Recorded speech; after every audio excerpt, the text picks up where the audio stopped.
Eschegi ma Piny mangima dhialo odiochieng ma jofwamb weche moko kuom jofwambo e kaunti ma Homa Bay kata kamano pod ywago rochruok mar arita kaluwore gi monj mosebedo ka jukogi ka ginie tich.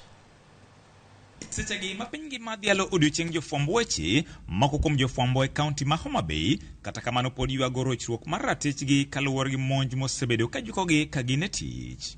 Masira manotimore ndalo manok mosekalo en mano mar monj mane juko jofwamb weche 9 manoreko dhi fwambo e migawa moro e kaunti ma Homa Bay, kuma achiel kuomgi ne oyudo hinyruok marach bang' monj ka jowetene to ne obwogi ngimagi.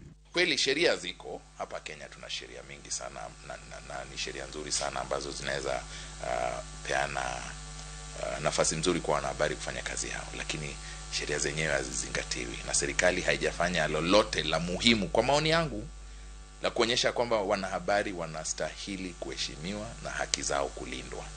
Bwana ngapi, wewe niambie tu, mwaka mmoja uliopita ni watu ngapi umesikia wamefungwa jela kwa kukiuka haki za wanahabari?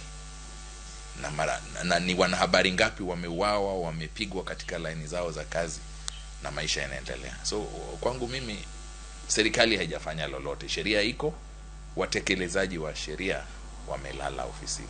Kai Ramogi laina sombi mmendia fwambo kendo jachungu weche tesend nyakalondo moro manie i Homa Bay. Mbala maen godo e dier wiye kachiel kod pek mar wuoth mokale en kaluwore gi monj mar kweth jonjore mane omanore gi gige lweny mane opor kuome seche mane owuok e tich gotieno kodok e ode. So ilibidi nifanyiwe upasuaji. So baada ya kufanyiwa upasuaji na madaktari huko Ramogi, ndio sasa nilipoteza uwezo wa kutembea bila mkongojo. En gino mabende koro olokoyo ne jofwamb weche manyidendi e kaunti ma Homa Bay kaluwore gi monj makinde ka kinde mageto jofwamb weche. Cases of sexual harassment, you find that maybe you are going to a source for news. You find that it's difficult to get maybe information from someone just because maybe you are a lady. You know, people sexualize you just because you are a lady. They need you to do something before maybe you get a certain information. George Aoko, Ramogi TV. Jatend migawo mar arita